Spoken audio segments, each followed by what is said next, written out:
But let's move on to Monier les Suzeranne 2014 vintage. So as I was saying, this is a blend of different vineyard sites. So it combines Les Bessards vineyard, which is more of a granitic soil, with Les Méal, which is on an old alluvial terraces, and finally some Les Greffieux grapes, which is a vineyard on silty soil.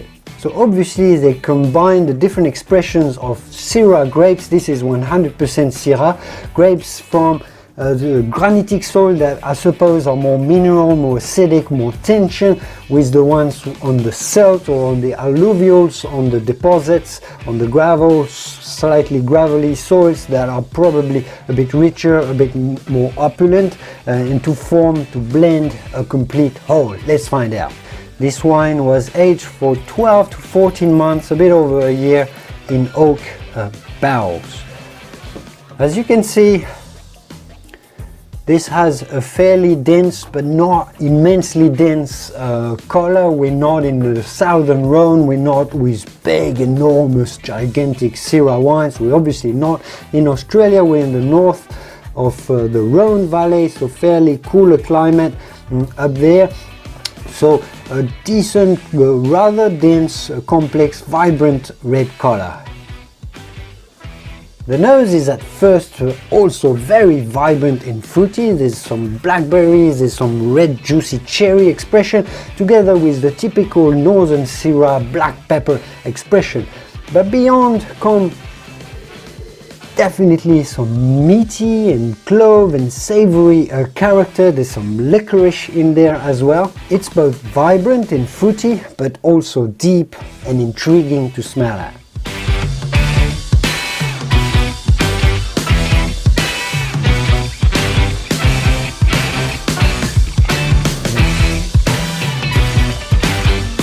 Like the nose, the palate is at first bursting with vibrant, juicy fruitiness. There's some blackberries, there's some raspberry. You're amazed by how juicy this wine feels on the palate. From the mid palate on, kick in some clove and licorice.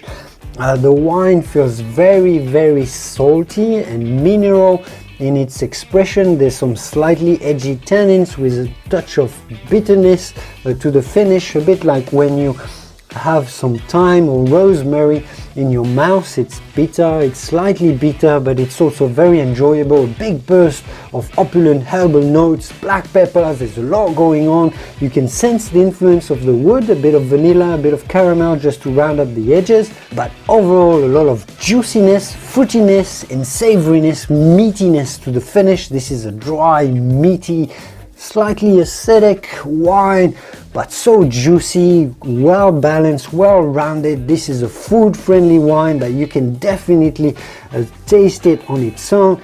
You can sense that pairing this wine on beautifully made grilled meats, not the overly explosive, not too spicy or too marinated barbecued or grilled meats. I'm talking about delicately flavored, scented, herbal grilled meats, white meats in particular, chicken or soft, elegant beef meat. This is a hearty wine, but it's also very elegant, and you have to respect its balance and its completeness when you pair it with any food. This is a $120 wine. It's worth every penny because of the concentration, the harmony, and really that combination of a fruity first impression with the savory, meaty finish, and especially the minerality, which I'm guessing comes from the biodynamic farming,